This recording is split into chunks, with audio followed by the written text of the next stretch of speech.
Hola mis hermanos, amigos, Dios les bendiga. Una cápsula bíblica más, compartiendo con ustedes la palabra del Señor. Gracias por permanecer fieles en este maravilloso trayecto donde hemos estado haciendo esta lectura de la Biblia desde el Génesis hasta el Apocalipsis. Ahorita ya estamos adentrados en el segundo libro de Samuel. Hemos avanzado en los Salmos, ya vamos en Hechos de los Apóstoles y así estamos día tras día avanzando un poco en este recorrido maravilloso por toda la Escritura. Le invitamos para que siga usted con nosotros escuchando la palabra de Dios cada día y que la siga compartiendo para que la palabra de Dios llegue a más corazones. La palabra de Dios no regresa vacía y cumple su propósito. Así es que ánimo y perseverando cada día en este maravilloso proyecto. Salmo 63, 6 al 11. Recostado me quedo despierto, pensando y meditando en ti durante la noche. Como eres mi ayudador, canto de alegría a la sombra de tus alas. Me aferro a ti, tu fuerte mano derecha me mantiene seguro, pero los que traman destruirme acabarán arruinados. Descenderán a las profundidades de la tierra, morirán a espada y se convertirán en comida de chacales. Pero el rey se alegrará en Dios. Todos los que juran decir la verdad lo alabarán, mientras que los mentirosos serán silenciados. Segundo de Samuel 1, del 1 al 27. Después de la muerte de Saúl, David regresó de su victoria sobre los amalecitas y pasó 2 días en Siclac. Al tercer día llegó un hombre del campamento del ejército de Saúl con sus ropas rasgadas y polvo sobre la cabeza en señal de duelo. El hombre cayó al suelo y se postró delante de David con profundo respeto. ¿De dónde vienes?, le preguntó David. Me escapé del campamento israelita, le respondió el hombre. ¿Qué sucedió?, preguntó David. Cuéntame lo que pasó en la batalla. Todo nuestro ejército huyó de la batalla, le contó. Murieron muchos hombres. Saúl y su hijo Jonatán también están muertos. ¿Cómo sabes que Saúl y Jonatán están muertos?, le insistió David al joven. El hombre respondió, sucedió que yo estaba en el monte Gilboa y allí estaba Saúl apoyado en su lanza mientras se acercaban los enemigos en sus carros de guerra. Cuando se dio vuelta y me vio, me gritó que me acercara a él. ¿Qué quiere que haga?, le pregunté, y él me contestó. ¿Quién eres?, le respondí. Soy una amalecita. Entonces me suplicó, ven aquí y sácame de mi sufrimiento porque el dolor es terrible y quiero morir. De modo que lo maté, dijo el amalecita a David, porque me di cuenta de que no iba a vivir. Luego tomé su corona y su brazalete y se los he traído a usted, mi señor. Al escuchar las noticias, David y sus hombres rasgaron sus ropas en señal de dolor. Hicieron duelo, lloraron y ayunaron todo el día por Saúl y su hijo Jonatán, también por el ejército del Señor y por la nación de Israel, porque ese día habían muerto a espada. Luego David le dijo al joven que trajo la noticia, ¿de dónde eres? Soy extranjero, contestó, una amalecita que vive en su tierra. ¿Y cómo no tuviste temor de matar al ungido del Señor?, le preguntó David. Entonces le ordenó a uno de sus hombres, mátalo.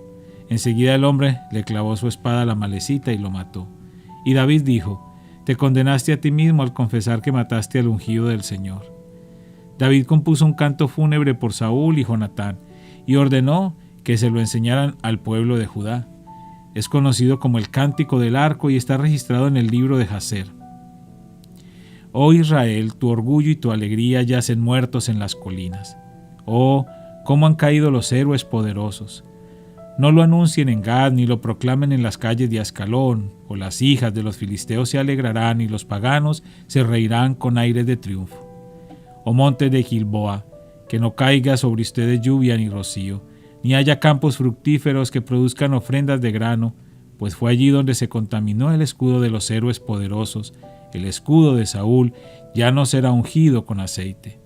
El arco de Jonatán era potente, y la espada de Saúl realizó su trabajo mortífero. Derramaron la sangre de sus enemigos, y atravesaron a muchos héroes poderosos. Cuán amados y agradables fueron Saúl y Jonatán. Estuvieron juntos en la vida y en la muerte. Eran más rápidos que águilas, más fuertes que leones. Oh mujeres de Israel, lloren por Saúl, porque él las vistió con lujosas ropas escarlatas, con prendas adornadas de oro. Oh, cómo han caído los héroes poderosos en batalla. Jonatán yace muerto en las colinas. Cómo lloro por ti, Jonatán, hermano mío, oh cuánto te amaba. Tu amor por mí fue profundo, más profundo que el amor de las mujeres. Oh, cómo han caído los héroes poderosos, despojados de sus armas, yacen muertos. Segundo de Samuel 2, del 1 al 32. Después de esto, David le preguntó al Señor: ¿Debo regresar a alguna de las ciudades de Judá? Sí, respondió el Señor. ¿A qué ciudad debo ir?, preguntó David. A Hebrón, contestó el Señor. Las dos esposas de David eran Ahinoam de Jezreel y Abigail, la viuda de Nabal de Carmelo. David, sus esposas y los hombres de David junto con sus familias se mudaron a Judá y se establecieron en las aldeas cercanas a Hebrón. Después llegaron los hombres de Judá y ungieron a David rey del pueblo de Judá. Cuando David se enteró de que los hombres de Jabes de Galaad habían enterrado a Saúl, les envió el siguiente mensaje: que el Señor los bendiga por haber sido tan leales a su señor Saúl y por haberle dado un entierro digno. Que el Señor, a cambio, sea leal a ustedes y los recompense con su amor inagotable. Yo también los recompensaré por lo que han hecho. Ahora que Saúl ha muerto, les pido que sean mis súbditos, valientes y leales, igual que el pueblo de Judá, que me ha ungido como su nuevo rey. Sin embargo, Abner, hijo de Ner, comandante del ejército de Saúl, ya había ido a Mahanaim con Is-Boset, hijo de Saúl. Allí proclamó a Is-Boset rey de Galaad, de Jezreel, de Efraín, de Benjamín, de la tierra de los Jerusitas y del resto de Israel. Is-Boset, hijo de Saúl, tenía 40 años cuando llegó a ser rey, y gobernó desde Mahanaim 2 años. Mientras tanto, el pueblo de Judá permaneció leal a David. David hizo de Hebrón su ciudad capital, y gobernó como rey de Judá 7 años y medio. Cierto día, Abner dirigió a las tropas de Is-Boset desde Mahanaim a Gabaón. Por el mismo tiempo, Joab, hijo de Sarbia, salió al frente de las tropas de David. Los dos ejércitos se encontraron en el estanque de Gabaón y se sentaron frente a frente en lados opuestos del estanque. Entonces Abner le sugirió a Joab: propongo que algunos de nuestros guerreros se enfrenten aquí, cuerpo a cuerpo, delante de nosotros. Muy bien, asintió Joab. Así que se eligieron 12 hombres de cada grupo para pelear, 12 hombres de Benjamín que representaban a Is-Boset, hijo de Saúl, y 12 que representaban a David. Cada uno agarró a su oponente del cabello y clavó su espada en el costado del otro, de modo que todos murieron. A partir de entonces, ese lugar en Gabaón se conoce como el Campo de las Espadas. Ese día se desencadenó una feroz batalla, y las fuerzas de David derrotaron a Abner y a los hombres de Israel. Joab, Abisaí y Asael, los 3 hijos de Sarbia, estaban entre las fuerzas de David ese día. Asael podía correr como una gacela y comenzó a correr tras Abner. Lo persiguió sin tregua y no se detuvo para nada. Cuando Abner se dio vuelta y lo vio venir, le gritó: ¿Eres tú, Asael? Sí, soy yo, le contestó. Ve a pelear con otro, le advirtió Abner. Enfréntate a uno de los jóvenes y despójalo de sus armas. Pero Asael siguió persiguiéndolo. Abner le volvió a gritar: Vete de aquí, no quiero matarte. ¿Cómo podría dar la cara a tu hermano Joab? Pero Asael se negó a regresar. Entonces Abner le clavó la parte trasera de su lanza en el estómago. La lanza le salió por la espalda y Asael cayó muerto al suelo. Todos los que pasaban por allí se detenían al ver a Asael tendido muerto. Cuando Joab y Abisaí se enteraron de lo sucedido, salieron a perseguir a Abner. El sol ya se ponía cuando llegaron a la colina de Ama, cerca de Guía, en el camino que lleva al desierto de Gabaón. Las tropas de Abner de la tribu de Benjamín se reagruparon allí en la cima de la colina para tomar posiciones. Abner le gritó a Joab: ¿Es inevitable que nos matemos unos a otros? ¿No te das cuenta de que lo único que produce es amargura? ¿Cuándo vas a ordenar que tus hombres dejen de perseguir a sus hermanos israelitas? Entonces dijo Joab: Si no hubieras hablado, solo Dios sabe lo que habría pasado, porque los habríamos perseguido toda la noche de ser necesario. De manera que Joab tocó el cuerno de carnero y sus hombres dejaron de perseguir a las tropas de Israel. Durante toda esa noche, Abner y sus hombres retrocedieron por el valle del Jordán, cruzaron el río Jordán y viajaron toda la mañana sin detenerse hasta llegar a Mahanaim. Mientras tanto, Joab y sus hombres también regresaron a casa. Cuando Joab contó sus bajas, descubrió que solo faltaban 19 hombres, además de Asael. Pero murieron 360 hombres de Abner, todos de la tribu de Benjamín. Joab y sus hombres llevaron el cuerpo de Asael a Belén y lo enterraron en la tumba de su padre. Luego viajaron toda la noche y llegaron a Hebrón al amanecer. Segundo de Samuel 3, del 1 al 21. Este fue el comienzo de una larga guerra entre los que eran leales a Saúl y los que eran leales a David. Con el paso del tiempo, David se volvió cada vez más fuerte, mientras que la dinastía de Saúl se iba debilitando. Estos son los hijos que le nacieron a David en Hebrón. El mayor fue Amnón, y su madre fue Ahinoam de Jezreel. El segundo fue Daniel, y su madre fue Abigail, la viuda de Nabal de Carmelo. El tercero fue Absalón, y su madre fue Maaca, hija de Talmai, rey de Jesús. El cuarto fue Adonías, y su madre fue Agit. El quinto fue Cefatías, y su madre fue Abital. El sexto fue Itream, y su madre fue Egla, esposa de David. Todos estos hijos le nacieron a David en Hebrón. Como la guerra entre la casa de Saúl y la casa de David continuaba, Abner llegó a ser un poderoso líder entre los que eran leales a Saúl. Cierto día, Isboset, hijo de Saúl, acusó a Abner de haberse acostado con una de las concubinas de su padre, una mujer llamada Rispa, hija de Aja. Abner se puso furioso. ¿Soy acaso un perro de Judá para que me trates a patadas?, le gritó. Después de todo lo que hice por tu padre Saúl, por su familia y por sus amigos, al no entregarlos a David, ¿es mi recompensa que me culpes por lo de esta mujer?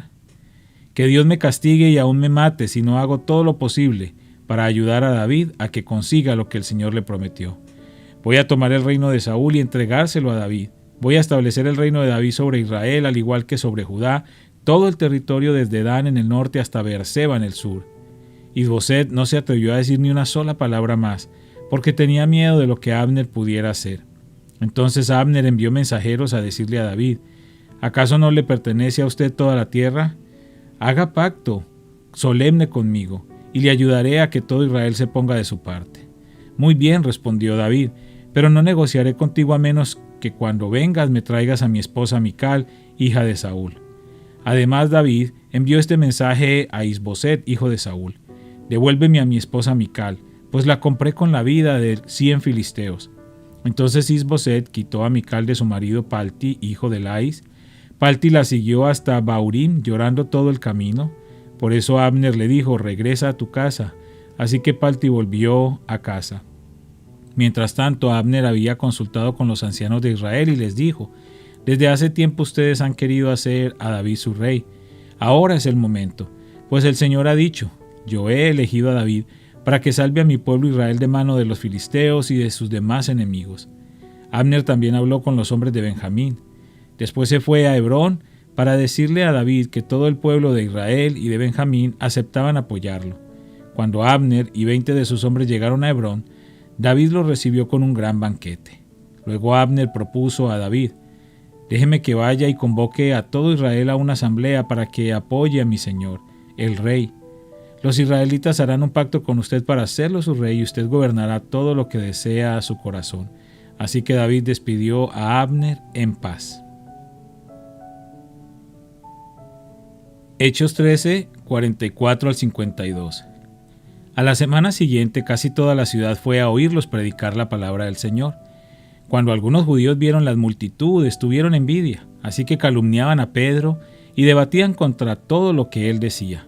Entonces Pablo y Bernabé hablaron con valentía y declararon: era necesario que primero les predicáramos la palabra de Dios a ustedes, los judíos, pero ya que ustedes la han rechazado y se consideran indignos de la vida eterna, se la ofreceremos a los gentiles.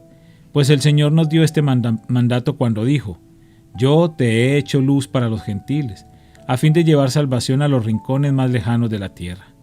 Cuando los gentiles oyeron esto, se alegraron y le dieron las gracias al Señor por su mensaje, y todos los que fueron elegidos para la vida eterna se convirtieron en creyentes. Así que el mensaje del Señor se extendió por toda esa región.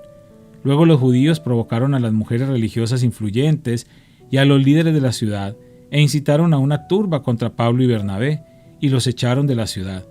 Así que ellos se sacudieron el polvo de sus pies en señal de rechazo y se dirigieron a la ciudad de Iconio. Y los creyentes se llenaron de alegría y del Espíritu Santo. Padre, te damos gracias por tu palabra una vez más, gracias por tu fidelidad, tu misericordia. Gracias, Señor, porque podemos a través de ella conocerte cada día más. Gracias, Señor, por este precioso mensaje que recibimos a través de ella, Señor. Yo te pido que seas tú obrando en cada corazón y que seas tú, Señor, transformándonos a través de tu palabra. Te pido en esta hora por cada persona que está escuchando estas cápsulas, para que les bendigas grandemente, para que cada uno de ellos pueda seguir avanzando en su día a día, tomado de tu mano siempre, sabiendo que tú les guías y les guardas, Padre. Te lo pido en el nombre de Cristo Jesús. Amén.